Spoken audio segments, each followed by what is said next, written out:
Hello বন্ধু, welcome আর একটি নতুন ভিডিওতে।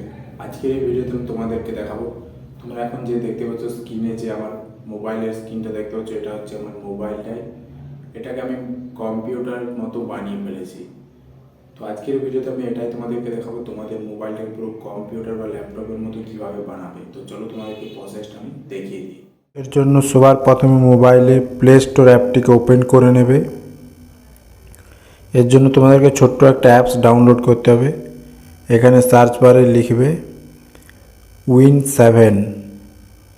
এটা লেখার পর এখানে যে দেখতে পাচ্ছ অ্যাপসটা চলে এসছে Win7।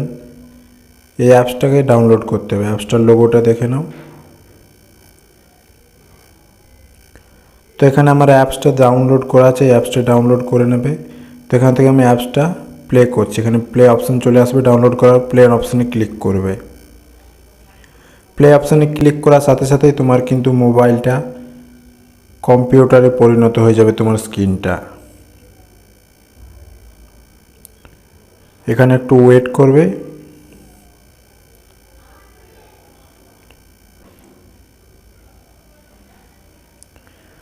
দেখতে পাচ্ছ এখানে মোবাইলটাকে কম্পিউটারের মতো হয়ে গেছে।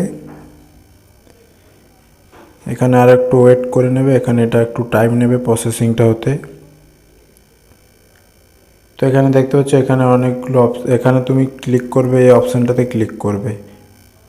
এই অপশানটা ক্লিক করার পর এখানে তোমার স্ক্রিনটা কম্পিউটার মতো হয়ে যাবে। দেখতে পাচ্ছ এখানে সাইডে তোমার ফোল্ডারগুলো দেখাবে।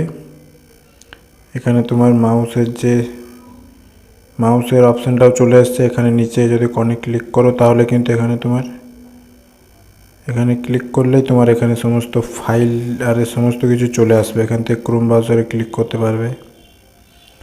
দেখতে পাচ্ছ এখান থেকে ক্রোম ব্রাউজার ওপেন হয়ে গেছে। আবার এখান থেকে এটা কম্পিউটারে যেমন কাটে সেভাবেই কেটে দিতে পারবে এখান থেকে।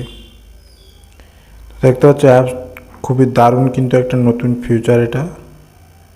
তো এভাবেই মোবাইলটাকে কম্পিউটার মতো বানিয়ে নিতে পারবে। এভাবে সমস্ত কাজও তুমি করতে পারবে।